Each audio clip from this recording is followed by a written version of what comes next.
প্রিয় শিক্ষার্থী সবাইকে আন্তরিক শুভেচ্ছা। আজকের ক্লাসে আলোচনা করব, তোমরা দেখতে পাচ্ছ ঢাকা বিশ্ববিদ্যালয় ভর্তি পরীক্ষা 2023-24 সালে গত যে পরীক্ষা হয়ে গেল, সে পরীক্ষার প্রশ্নের অ্যানালাইসিস করব। আমরা জয়কলি প্রকাশনীর বই থেকে আমরা এই কোশ্চেনগুলি অ্যানালাইসিস করব। তোমাদের যদি জয়কলি প্রকাশনীর বই থেকে থাকে তাহলে তোমরা সহজেই আমার লেকচারের সাথে সেগুলা মিলাইতে পারবে। আর যত বিশ্ববিদ্যালয় ভর্তি পরীক্ষার কোশ্চেনগুলো আছে সবগুলোই আমরা অ্যাকাউন্টিং স্কুল ইউটিউব চ্যানেলে আপলোড করব। সবগুলো ক্লাসে অ্যাকাউন্টিং স্কুল ইউটিউব চ্যানেলে আপলোড হবে। এছাড়া হিসাব বিজ্ঞান আমরা মূল ফোকাস থাকবে হিসাব বিজ্ঞানের পাশাপাশি যে অন্যান্য বাণিজ্য শাখার যে অন্যান্য সাবজেক্টগুলো আছে সেই সাবজেক্টগুলো নিয়ে ইনশাআল্লাহ আলোচনা করব। তো চলো শুরু করি। তো প্রশ্নে বলা আছে শাপলা কোম্পানির নেট চলতি মূলধন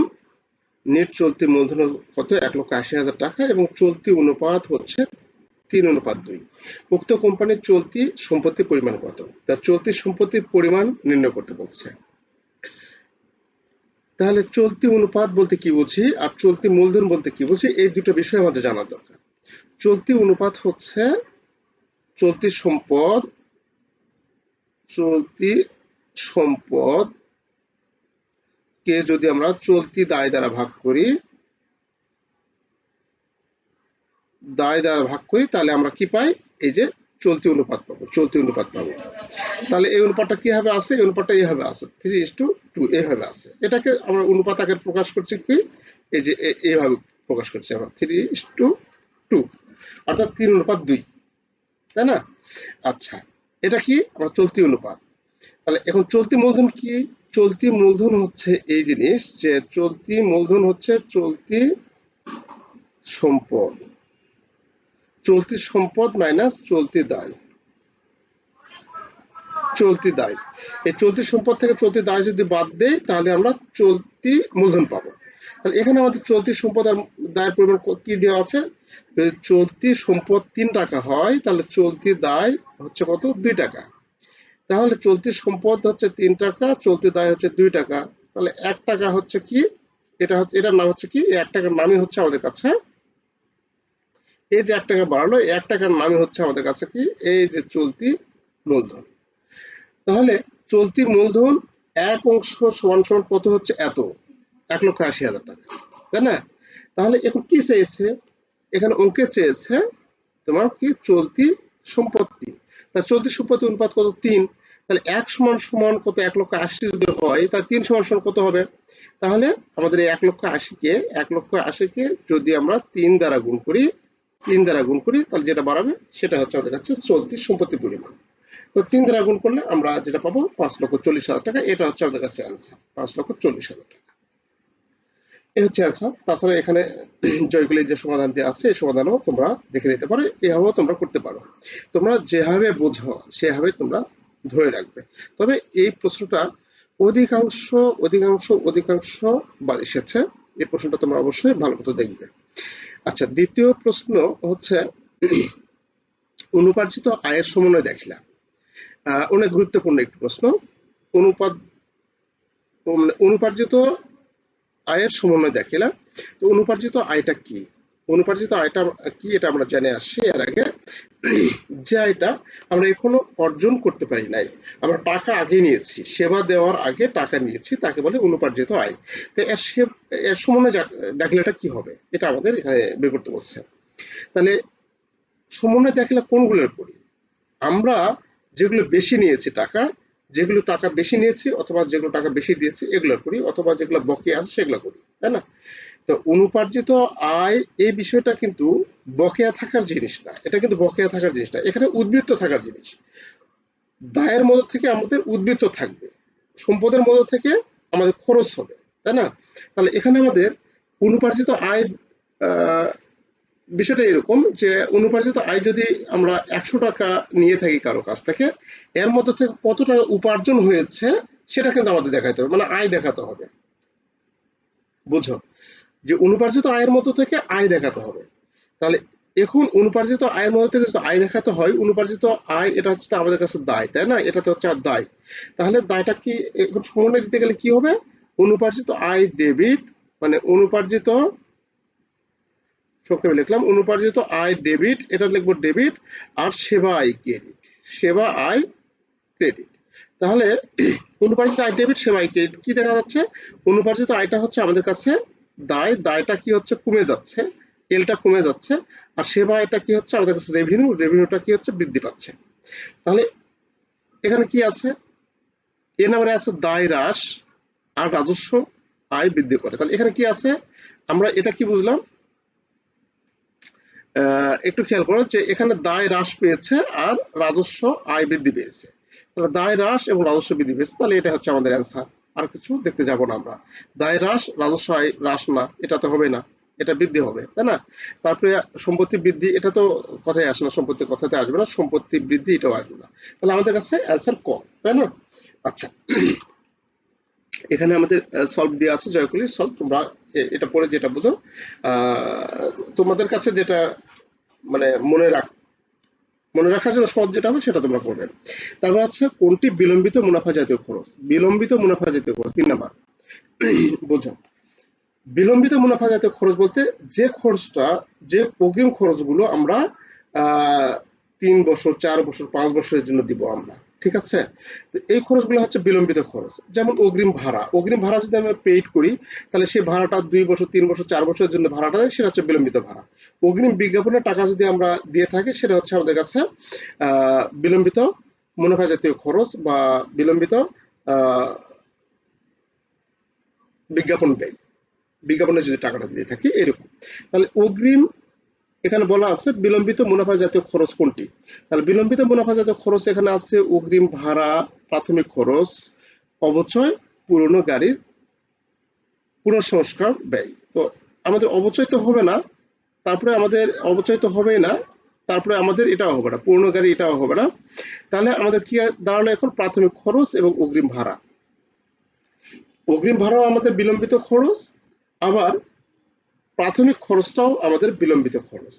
এখন কথা হচ্ছে এই দুটা যখন একসঙ্গে থাকবে, অগ্রিম ভাড়া এবং প্রাথমিক খরচ দুটা যখন একসঙ্গে থাকবে, অগ্রিম ভাড়াটাকে আমরা মনে করি চলতি সম্পদ হিসেবে আমরা উদ্বৃত্ত পত্রে লিখি।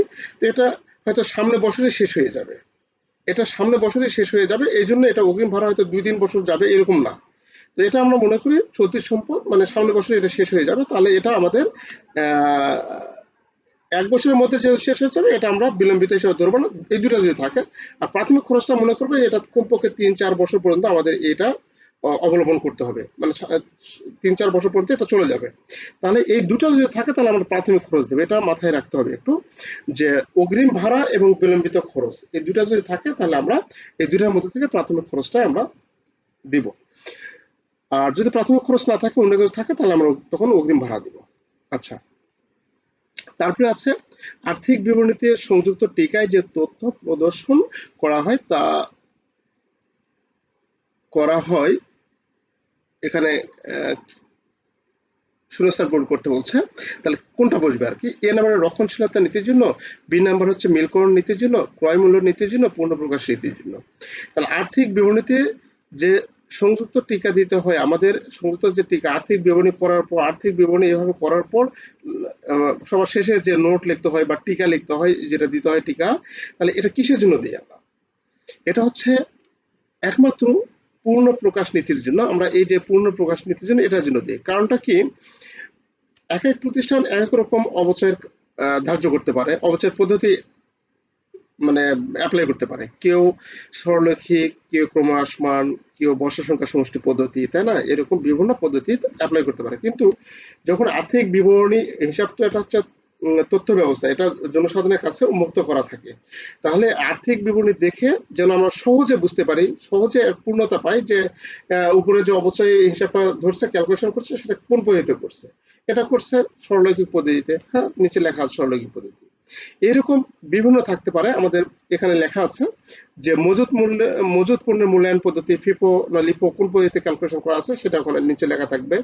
অবচয় ধার্য পদ্ধতি, বিনিয়োগের বাজার মূল্য, সম্ভাব্যতা, এরকম আমাদের বিভিন্ন কিছু আমাদের স্পষ্ট করে লেখা থাকে, যে মানে লিখতে হবে যেটা কত, মানে কোন পদ্ধতিতে মূল্যায়ন করা হয়েছে বা অবশ্যই কোন পদ্ধতিতে আমরা অ্যাপ্লাই করছি সেটা আমরা স্পষ্ট করে বা পূর্ণতা প্রকাশের জন্য এটা আমরা লিখি। তো এই জন্য আমরা আর্থিক বিবরণীতে যে সংযুক্ত টিকা ব্যবহার করি সেটা হচ্ছে আমাদের মূলত এই পূর্ণতা প্রকাশের নীতির জন্য। আচ্ছা, তারপরে আছে 5, কোনো কিছু অপরিবর্তিত থাকলে কোনো কিছু যদি অপরিবর্তিত থাকে নিচের কোন লেনদেনটি চলতি অনুপাতে কোনো প্রভাব ফেলবে না। তাহলে চলতি অনুপাত, খেয়াল করো যে আবার চলতি অনুপাতের কথা আসছে। তো চলতি অনুপাতে আমরা কি বুঝি চলতি অনুপাত দ্বারা? তাহলে চলতি অনুপাত সংক্ষেপে লিখি চলতি অনুপাত। আচ্ছা, আমি চলতি অনুপাত কথাটা লিখলাম না, জায়গা স্বল্পতা। তাহলে চলতি অনুপাত আমরা কি বুঝি? চলতি সম্পদ, চলতি সম্পদ আর কি চলতি দায়, চলতি দায়। তাহলে এখানে যদি আমাদের এটা চলতি সম্পদ যদি আমাদের কাছে এটা যদি 3 হয়, এটা যদি আগের মতোই ব্যাখ্যা দিলাম, এটা যদি 2 হলো সাপোজ, তাহলে আমাদের অন্য সবকিছু অপরিবর্তিত থাকলে নিচের কোন লেনদেনটির চলতি অনুপাতে কোনো প্রভাব ফেলবে না? মানে চলতি অনুপাতে যে লেনদেন হলে চলতি অনুপাতে কোনো প্রভাব ফেলবে না, মানে চলতি অনুপাত যা আছে সেটাই থাকবে। তাহলে আমরা হিসাব সমীকরণের যে অঙ্ক করেছি টেবুলার অ্যানালাইসিসে, যে হিসাবের হচ্ছে গুণগত পরিবর্তন আর হচ্ছে পরিমাণগত পরিবর্তন, তাই না? তা আমরা যে পরিবর্তন অর্থাৎ আমাদের হিসাবের ওই সাইডে পরিবর্তন হয়, মানে এ ইকুয়াল টু এল প্লাস ওই, তো তাই না? দুইটা সাইড থাকে, একটু বোঝার জন্য বলছি। তাহলে এইদিকে যদি 5 টাকা সম্পদের সাইডে 5 টাকা যদি কমে যায় তাহলে আমাদের দায় এই সাইডেও যদি 5 টাকা কমে যায় এরকম হতে পারে। অথবা সম্পদের সাইডে একটা সম্পদ বেড়ে গেল একটা সম্পদ কমে গেল এরকম হতে পারে। অথবা দায়ের সাইডে একটা সম্পদ একটা দায় বেড়ে গেল আর একটা দায় কমে গেল, তাই না? একটা দায় কমে গেল এরকম হতে পারে। কিন্তু আমাদের সবগুলো একই থাকবে, যেটাই করি না কেন সবগুলো একই থাকবে। তাহলে এখন খেয়াল করি যে আমাদের যদি এইরকম হয় এই সাইডটাও কমে যায় এই সাইডটাও কমে যায় তাহলে কিন্তু আমাদের অনুপাতের পরিবর্তন হয়ে যাবে। অনুপাতের পরিবর্তন হয়ে যাবে, কারণ এই সাইড থেকে 5 টাকা কমলে এই সাইড থেকে 5 টাকা কমলে আগের যে ব্যালেন্স ছিল সেই ব্যালেন্স থেকে কমে ব্যালেন্স পরিবর্তন হয়ে যাবে। আর এখানে 5 টাকা মানে যে কোনো এক সাইডে যদি 5 টাকা যোগ হয় 5 টাকা বিয়োগ হয় তাহলে ব্যালেন্সের কোনো পরিবর্তন হবে না। তাহলে জাস্ট সেই জিনিসটা এখানে বলা আছে যে চলতি অনুপাতের উপর কোনো প্রভাব ফেলবে না, চলতি অনুপাতের যে ব্যালেন্স গুলো ছিল সেই ব্যালেন্সই থাকবে, কোনো প্রভাব ফেলবে না। তাহলে কি কোনটা দেখি আমরা, যে দীর্ঘমেয়াদী ঋণ নিয়ে চলতি দায় পরিশোধ। দীর্ঘমেয়াদী ঋণ নিয়ে যদি চলতি দায় পরিশোধ করি তাহলে কি হবে আমাদের, খেয়াল করে দেখো এখানে এটা এটা মিশে দেয়। আমরা দীর্ঘমেয়াদী ঋণ নিয়ে যদি চলতি দায় পরিশোধ করি তাহলে আমাদের এখানে এই যে চলতি দায়টা কমে যাবে, তাহলে এটার উপর শুধু প্রভাব ফেলছে। কারণটা চেঞ্জ করি, শুধু এটার উপর প্রভাব ফেলছে, তাই না?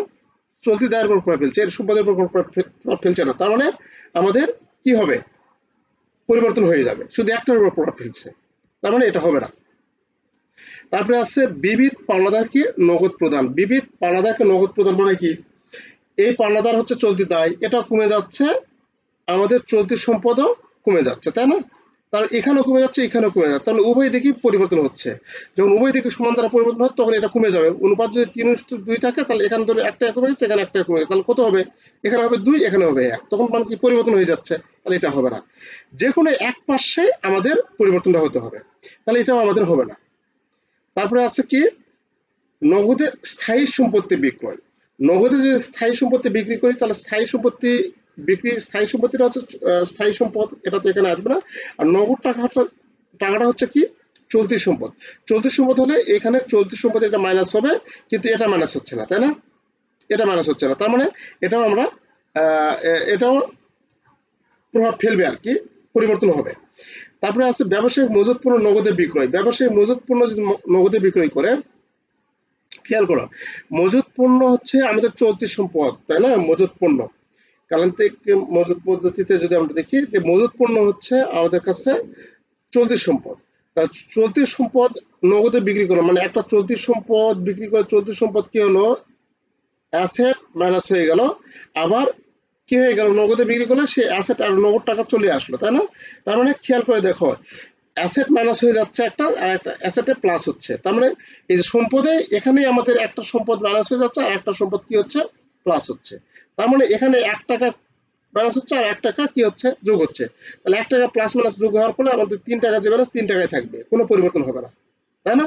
তাহলে এখানে সে কথায় বলা আছে যে আমাদের কোন লেনদেনের ফলে কোনো পরিবর্তন নেই, এটা আমাদের ব্যবসায়িক মজুদ পণ্য নগদে যদি বিক্রয় করি আমরা, তাহলে কোনো পরিবর্তন হবে না। তাহলে আমাদের কোনো পরিবর্তন নেই, এটা হচ্ছে আমাদের অ্যান্সার। আচ্ছা, তারপরে আচ্ছা একটি কোম্পানি, আচ্ছা তোমাদের বুঝতে কোনো সমস্যা হলে অবশ্যই কমেন্টে জানাবে, আমি পরের ক্লাসে সেগুলো রিপ্লাই দেওয়ার চেষ্টা করব। আশা করি তোমরা এই ক্লাসগুলি থেকে অনেক অনেক অনেক উপকৃত হবে, তোমরা অনেক উপকৃত হবে ইনশাল্লাহ। একটি কোম্পানির আয় বিবরণীতে কর পূর্ববর্তী মুনাফার পরিমাণ 7 লক্ষ। তাহলে এখানে কর কি দেওয়া আছে, কর পূর্ববর্তী, তো খেয়াল করতে হবে এখানে তোমাকে পূর্ববর্তী কত, এত, তার আয়কর কত, 2,10,000, আয়কর হচ্ছে 2,10,000 টাকা আছে। আচ্ছা, কোম্পানিটি তার অগ্রাধিকার শেয়ারের উপর 50,000 টাকা লভ্যাংশ ঘোষণা করেছে, লভ্যাংশ ঘোষণা করেছে 50,000 টাকা লভ্যাংশ দিতে হবে, তাহলে ডিবেঞ্চারের উপর 3 লক্ষ টাকা সুদ প্রদান করেছে, 3 লক্ষ টাকা সুদ প্রদান করেছে। আবার বলা আছে এটা হচ্ছে সুদ। আবার বলা আছে কোম্পানি সারা বছর ধরে 1 লক্ষ সাধারণ শেয়ার, 1 লক্ষ হচ্ছে কি সাধারণ শেয়ার, আবার 10% অগ্রাধিকার শেয়ার এবং 15% 20,000 ডিবেঞ্চার বিলিখিত থাকে। তবে কোম্পানির শেয়ার প্রতি আয় কত, শেয়ার প্রতি আয় আমাদের বের করতে হবে। তাহলে শেয়ার প্রতি আয় বের করতে গেলে আমাদের আয় বিবরণীতে কত আয়টা আছে, কর পরবর্তী আয় কত আছে, সেই কর পরবর্তী আয় আমাদের বাদ দিতে হবে, লভ্যাংশগুলো বাদ দিতে হবে। তাহলে এখানে আমাদের খেয়াল করো যে কর পূর্ববর্তী কত, 7 লক্ষ, 7 লক্ষ টাকা হচ্ছে কর পূর্ববর্তী, মানে কর বাদ দেওয়ার আগে। তাহলে আমাদের কর যেটা দেওয়া আছে কর বাদ দিতে হবে 2,10,000, তাহলে 2,10,000 টাকা কর বাদ দিলাম আমরা, কর বাদ দিলে যেটা থাকবে সেটার নাম হচ্ছে এখানে বাদ দিলে কত, 5 লক্ষ, 4,90,000, তাহলে 4,90,000 টাকা হচ্ছে, এটা হচ্ছে কর পরবর্তী, কর পরবর্তী, তাই না, কর পরবর্তী মুনাফা। এখন এই কর পরবর্তী মুনাফা হচ্ছে 4,90,000 টাকা। এখন এই যে 4,90,000 টাকা আছে, এটা এখানে কিন্তু যত রকম ইন্টারেস্ট সুদ যত রকম আছে সবগুলো সুদ কিন্তু বাদ দেওয়ার পরে এই যে আমাদের 4,90,000 টাকা যেটা পাইলাম, এটা কিন্তু সুদ বাদ দেওয়ার পরে আমাদের সমাসের যত রকম খরচ আছে সবগুলো খরচ আমরা বাদ দিয়েছি, সবগুলো বাদ দিয়েছি, বাট আয়কর বাদ দেওয়ার পূর্বে আমাদের মুনাফা হচ্ছে 7 লক্ষ টাকা। তাহলে আয়কর বাদ দেওয়ার পর কত হবে, তার মানে এখানে যে ডিবেঞ্চারের সুদ দেওয়া আছে এই সুদটা বাদ দেওয়ার পর কিন্তু আমরা পাইছি কত, 7 লক্ষ, এটা কিন্তু আর বাদ যাবে না। তাহলে সবার শেষে আসে আমাদের আয়করটা বাদ দিতে হবে। তাহলে এই সুদ আমাদের এটা বাদ অলরেডি দিয়েছি, বাদ দেওয়ার পরে আমাদের 7 লক্ষ আসে, এখান থেকে শুধু জাস্ট আয়করটা আমরা বাদ দিয়েছি, বাদ দিয়ে এত টাকা। অতএব আমাদের এখন আর নতুন করে আবার যদি ডিবেঞ্চারের সুদটা বাদ দেয় তাহলে কিন্তু 2বার বাদ দেওয়া হয়ে যাবে, অতএব এটা আমাদের বাদ যাবে না। কিন্তু আমাদের যে লভ্যাংশটা আছে, লভ্যাংশটা কোথায় আমরা এটা বাদ দিয়ে থাকি, লভ্যাংশটা আমাদের দেখা যাচ্ছে যে লভ্যাংশ যখন কোনো ঘোষণা করি, ঘোষণাকৃত লভ্যাংশ আমাদের সংরক্ষিত আয় বিবরণী থেকে বাদ দিতে হয়। তাহলে ঘোষণাকৃত লভ্যাংশ কত, 50,000 টাকা লভ্যাংশ ঘোষণা করছে, তাহলে লভ্যাংশটা আমরা বাদ দেবো কত, 50,000 টাকার লভ্যাংশ বাদ দেবো সংরক্ষিত আয় বিবরণী থেকে। তাহলে লভ্যাংশ বাদ দিলে আমাদের 4 লক্ষ কত হয়, 4,40,000 টাকা। 4,40,000 টাকা আমাদের কাছে, মানে এই অনুযায়ী এখানে কোনো ইন্টারেস্ট কিন্তু আমরা বাদ দেবো না, ইন্টারেস্ট বাদ দিয়ে 7 লক্ষ টাকা হয়েছে। তাহলে 4,40,000 টাকা যেটা থাকলো, এই 4,40,000 টাকা কত শেয়ারকে আমরা দেবো, সাধারণ শেয়ার কত, 1 লক্ষ। তাহলে এই 1 লক্ষ 4,40,000কে যদি আমরা 4,40,000কে যদি আমরা 1 লক্ষ দ্বারা ভাগ করি, এখন 1 লক্ষ দ্বারা যদি ভাগ করি তাহলে যেটা পাবো সেটা হচ্ছে আমাদের কাছে শেয়ার প্রতি আয়।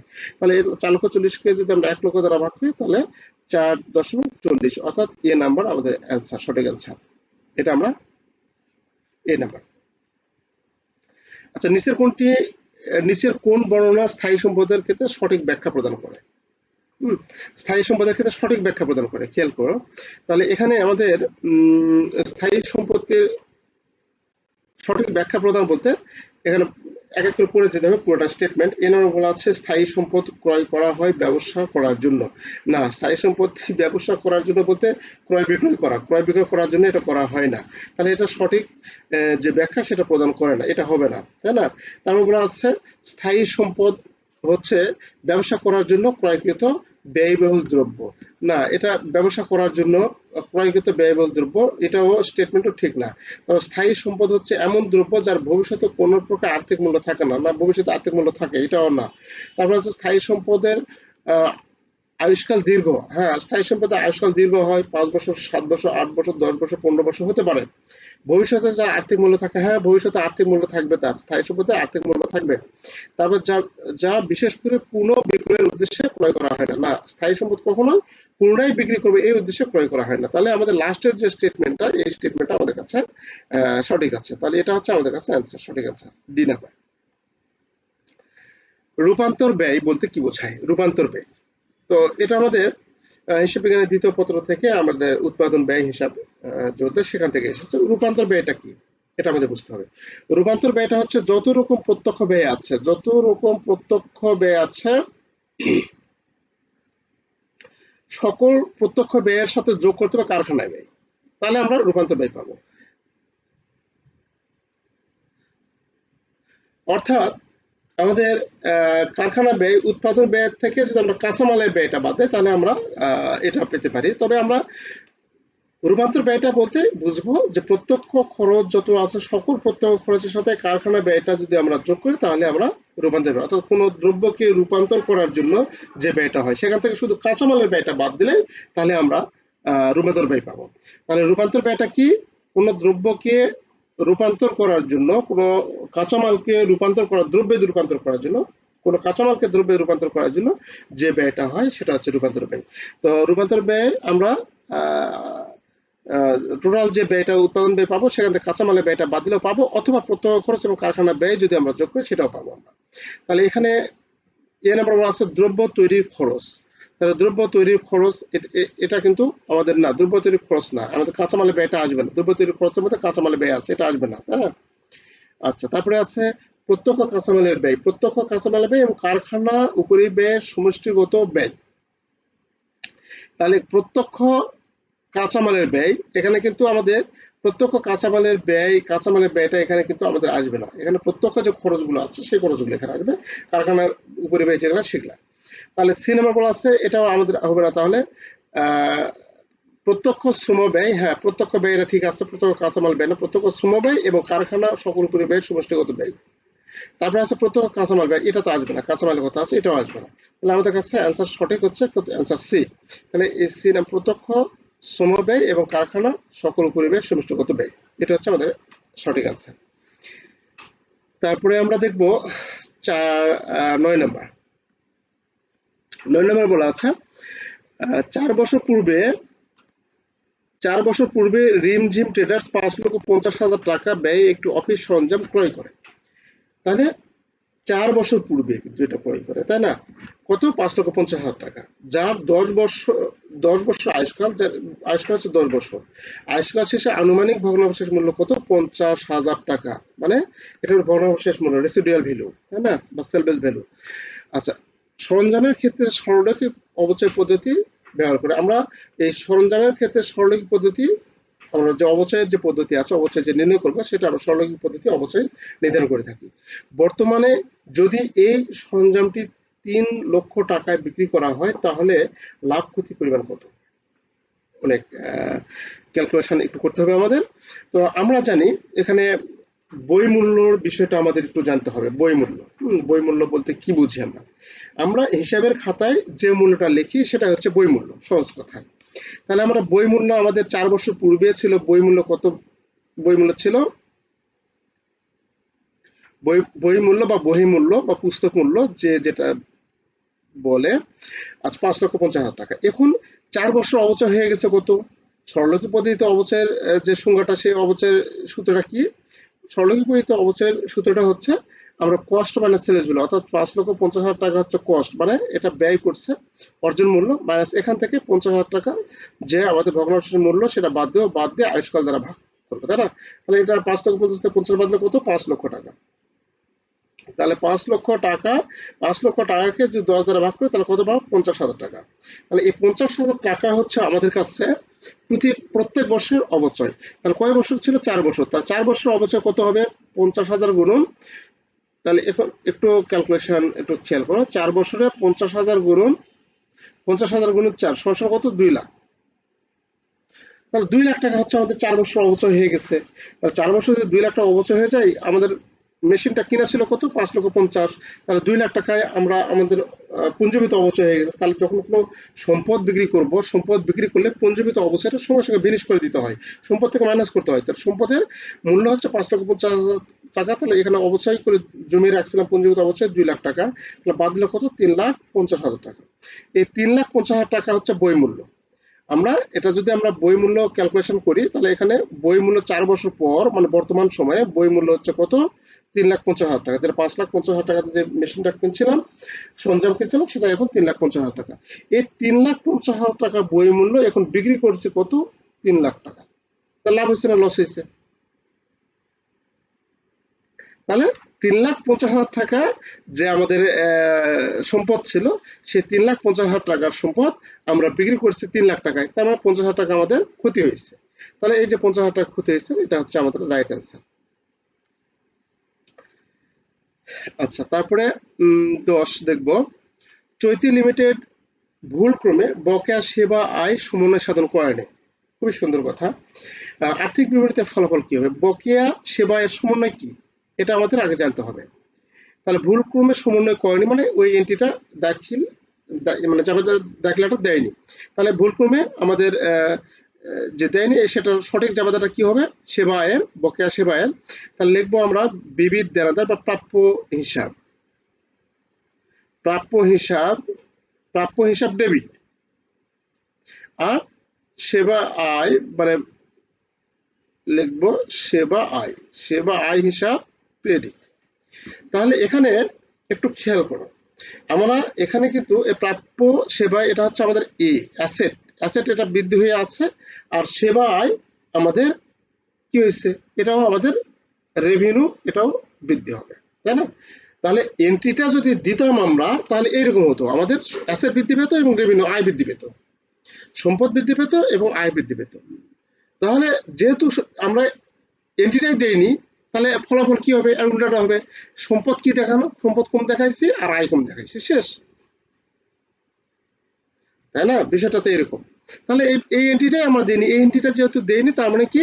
আমাদের সম্পদ কম দেখানো হবে। আর আমাদের মানে আর্থিক বিবরণীতে ফলাফল কি হবে? আর্থিক বিবরণীতে ফলাফল হবে আমাদের সেবা আয়। সেবা আয় তো হচ্ছে আমাদের আর্থিক বিবরণীতে যাবে না, সেবা আয় আর্থিক অবস্থা বিবরণীতে কোনটা যায়? এর মধ্যে কথা আছে। আয় বিবরণীতে যাবে যাবতীয় আয় এবং ব্যয়, আর আর্থিক অবস্থা বিবরণীতে যাবে যাবতীয় সম্পদ এবং যাবতীয় দায়। তাহলে এই দুটার মধ্যে সম্পদ দায়ের হিসাব ফেলা কোনটা? এই যেটা প্রাপ্য হিসাব। তাহলে প্রাপ্য হিসাব আমাদের আর্থিক বিবরণীতে কি প্রভাব ফেলবে? মানে সম্পদ আমাদের কি হবে? কম দেখানো হবে। যদি এন্ট্রি দিতাম তাহলে সম্পদ আমাদের বেশি হয়ে যেত, যেহেতু এন্ট্রি দেইনি, তাহলে কি ফলাফল হচ্ছে? ফলাফলটা হচ্ছে আমাদের কম দেখানো হবে। তাহলে আয় বেশি দেখানো, আয়ের তো হিসাব নিকাশ এখানে আমাদের আসবেই না। দায় কম দেখানো, দায়ের তো হিসাব নিকাশ আসবেই না। সম্পত্তি কম দেখানো হবে, হ্যাঁ, এখানে এই যে সম্পত্তি কম দেখানো হবে, মুনাফার এটার হিসাব নিকাশ থাকবে না। কারণ আর্থিক অবস্থার বিবরণীতে এটা তোমার একটু কমন সেন্স। আর্থিক অবস্থার বিবরণীতে বলতে আমাদের সম্পদ এবং দায় সমূহ দেখাতে হবে। সম্পদ এবং দায় সমূহ আমাদের এটা, এই যে সম্পত্তির যে কথা বলা আছে, সম্পদ কম দেখানো হবে। আমরা এভাবে শর্টকাট ভাবে দিতে পারি, অথবা এভাবে বুঝেও আমরা করতে পারি। আচ্ছা, তারপরে আছে 11 নম্বর। যদি জনাব লিমনের ব্যবসায় প্রারম্ভিক মজুদের পরিমাণ 70,000 টাকা এবং সমাপনী মূলধনের পরিমাণ এত টাকা। খুব মজার বিষয় এগুলা। তাহলে প্রারম্ভিক মূলধনের পরিমাণ কত? 70,000 টাকা এবং সমাপনী মূলধনের পরিমাণ এত টাকা। নিট ক্ষতি 40,000 টাকা আর উত্তোলনের পরিমাণ এত। তাহলে আমাদের তাহলে বছরব্যাপী তিনি ব্যবসায় কত অতিরিক্ত মূলধন আনয়ন করেছেন? অতিরিক্ত মূলধন আমাদের হোয়াট, অতিরিক্ত মূলধন আমাদের চেয়েছে, এটা আমাদের বের করতে হবে। তাহলে আমরা প্রারম্ভিক মূলধন এবং সমাপনী মূলধন, মাসের প্রথমে বা বর্ষের প্রথমে যে মূলধনটা থাকে সেটা হচ্ছে প্রারম্ভিক মূলধন, আর বছরের শেষে যে মূলধনটা থাকে সেটা হচ্ছে সমাপনী মূলধন। এটা এরকম বিষয়টা যে আমরা প্রারম্ভিক মূলধন, আমরা একটু যদি সংক্ষেপে লিখি, এখানে লিখি প্রারম্ভিক মূলধন। প্রারম্ভিক মূলধন আমরা সংক্ষেপে লিখলাম। প্রারম্ভিক মূলধন সারা বছর থেকে যদি সারা বছর ধরে যদি আমাদের আয় অথবা ব্যয় হয়, অর্থাৎ প্লাস মাইনাস দিলাম, আয় যদি হয়, আয় অথবা আমাদের কি ব্যয় আয় ব্যয় যদি হয়, অর্থাৎ আয় অথবা ক্ষতি বা লাভ ক্ষতি, যদি আমরা এখানে আয় ব্যয় যদি না দিয়ে আমরা যদি লাভ ক্ষতি দেই, এই বিষয়টা বেশি মানানসই। লাভ ক্ষতি মানে লাভ হলে প্লাস হবে আর ক্ষতি হলে মাইনাস হবে, লাভ ক্ষতি। তারপরে কি হবে, তারপরে এরকম বিষয় যে আমাদের লাভ ক্ষতি দিলাম, তারপরে আসছে উত্তোলন, মাইনাস উত্তোলন। উত্তোলনটা আমাদের মালিকানা সত্ত্ব কমে দেয়, মাইনাস উত্তোলন। আর কি, যোগ অতিরিক্ত মূলধন, অতি মূলধন সমান সমান কি হবে, সমাপনী, সমাপনী মূলধন। আচ্ছা, তাহলে এটা হচ্ছে আমাদের কাছে সূত্র। তাহলে প্রারম্ভিক মূলধন আমাদের কাছে কত, প্রারম্ভিক মূলধন এখানে কত আছে, যে ৭০,০০০ টাকা, ৭০,০০০ টাকা প্রারম্ভিক মূলধন। এখন অঙ্কে লাভ ক্ষতি না কি দেওয়া আছে, অঙ্কে আমাদের ক্ষতির পরিমাণ দেওয়া আছে ৪০,০০০ টাকা ক্ষতি। তাহলে এখানে আমাদের মাইনাস, এখানে প্লাস মাইনাসের মধ্যে ক্ষতি যদি আছে সেটা আমাদের মাইনাস বসবে, কত টাকা, ৪০,০০০ টাকা। তারপরে উত্তোলন অঙ্কে আছে, উত্তোলনের পরিমাণ কত, ৫০,০০০ টাকা। তাহলে ৫০,০০০ টাকা উত্তোলনের পরিমাণ। তারপরে কি আছে, অতিরিক্ত মূলধন, অতিরিক্ত মূলধন প্লাস, এটা আমাদের বের করতে হবে, অতি মূলধন, অতি মূলধন সংক্ষেপে লিখলাম, অতি মূলধন সমান সমান আমাদের সমাপনী মূলধন কত দেওয়া আছে, এই যে সমাপনী মূলধন ১,৩০,০০০ টাকা। তাহলে সমান সমান ১,৩০,০০০ টাকা সমাপনী মূলধন দিলাম। এটা যদি আমরা সমন্বয় করি এখন, তাহলে আমরা পাবো অতিরিক্ত মূলধন এই পাশে থাকলো, এটা যদি আমরা অতিরিক্ত মূলধন যেটা এই পাশে আছে এটা এই পাশে আমরা রেখে দিলাম, আর বাদ বাকিগুলো ওই পাশে নিয়ে গেলাম সংখ্যাগুলো। তাহলে নিয়ে গেলে কি দাঁড়াচ্ছে আমাদের, অতি মূলধন, অতি মূলধন আমরা সমান সমান এখানে কি আছে, ১,৩০,০০০ প্লাস ৭০ আসছে মাইনাস ৭০,০০০, তারপরে আসছে প্লাস মাইনাস ৪০,০০০, এই পাশে প্লাস ৪০,০০০ হবে, তারপরে আছে মাইনাস ৫০,০০০ প্লাস ৫০,০০০ হবে, তাই না? তাহলে যোগ বিয়োগ করলে কি হয়, ৪০ আর ৫০ ৯০,০০০, ৯০ থেকে ৭০,০০০ বাদ দিলে থাকে ২০,০০০, ২০,০০০ আর ১,৫০,০০০, ১,৩০,০০০ সমান ১,৫০,০০০। তাহলে আমাদের কাছে অতিরিক্ত মূলধন কত আনছে আমরা, অতিরিক্ত মূলধন আনছে ১,৫০,০০০ টাকা। তাহলে আমাদের এখানে অ্যান্সার এই যে ১,৫০,০০০ টাকা অতিরিক্ত মূলধন আমরা জেনেছি, ১,৫০,০০০ টাকা আমাদের কাছে অ্যান্সার। আশা করি তোমরা বুঝতে পেরেছো। যদি তোমাদের বুঝতে কোনো সমস্যা হয় অবশ্যই জানাবে, অবশ্যই জানাবে, আমি কমেন্টে রিপ্লাই দেওয়ার চেষ্টা করবো, অথবা সামনে ক্লাসে আমরা অন্য কোনো ইউনিভার্সিটির প্রশ্ন যখন সলিউশন করবো সে সময় আমরা আলোচনা করবো ইনশাল্লাহ, তোমাদের উপকারের স্বার্থে। আচ্ছা, অবশ্যই তোমরা কমেন্ট করবে, অবশ্যই কমেন্ট করবে, অবশ্যই কমেন্ট করবে, আর ক্লাসগুলো ভালো লাগলে তোমরা অবশ্যই শেয়ার করবে। আমি কিন্তু তোমাদের প্রতি রিকোয়েস্ট একটাই, এই ক্লাসগুলো সবগুলো ফ্রি পাবে তোমরা, সবগুলো ফ্রি পাবে, এবং ক্লাসগুলো দ্বারা উপকৃত হলে অবশ্যই ক্লাসগুলো শেয়ার করবে। আচ্ছা, তারপরে আছে কালান্তিক মজুত পদ্ধতিতে পণ্য বিক্রয়কারী কোম্পানির নিচের খতিয়ানের নিচের কোন হিসাব থাকে না। তাহলে কালান্তিক মজুত পদ্ধতিতে একটা পণ্য বিক্রয়কারী কোম্পানির খতিয়ানের নিচের কোনটি থাকে না। কালান্তিক মজুত পদ্ধতি কি, এটা আমাদের বুঝতে হবে। কালান্তিক মজুত পদ্ধতি এবং নিত্য বা আমাদের অবিরত মজুত পদ্ধতি, দুইটা মজুত পদ্ধতি আমাদের বুঝতে হবে। কালান্তিক মজুত পদ্ধতি হচ্ছে যে ৬ মাস বা ১ বছর পরপর যে হিসাবগুলো করি সেটা হচ্ছে কালান্তিক মজুত পদ্ধতি। আর নিত্য মজুত পদ্ধতি বা অবিরত মজুত পদ্ধতি হচ্ছে প্রত্যেক বছর মজুদের হিসাব রাখা, প্রত্যেক বছর আমরা মজুদের হিসাব জানতে পারি। তাহলে কালান্তিক মজুত পদ্ধতিতে বিক্রয় বেলায় বিক্রয়কারী কোম্পানির কথা বলছে, তার মানে কি, বিক্রয়ের বেলায় কালান্তিক মজুত পদ্ধতিতে বিক্রয়ের এন্ট্রি একটাই হয়, বিক্রয়ের এন্ট্রি একটাই হয়। আর নিত্য মজুত পদ্ধতিতে বিক্রয় এন্ট্রি দুইটা দিতে হয়, একটা হচ্ছে বিক্রয় মূল্য, একটা হচ্ছে বিক্রিত পণ্যের ব্যয়। আর ক্রান্তিক মজুত পদ্ধতিতে শুধুমাত্র বিক্রয় দিতে হয়, বিক্রিত পণ্যের ব্যয় দিতে হয় না। তাহলে এখানে আমরা কোনটা দিতে হয় না, কোন হিসাবটা থাকে না, এই যে বিক্রিত পণ্যের ব্যয়ের হিসাবটা থাকে না। তাহলে আমাদের এই যে বি নাম্বার, বিক্রিত পণ্যের ব্যয়ের হিসাব থাকে না, এটা কিন্তু আমাদের অনেক গুরুত্বপূর্ণ এবং থাকে।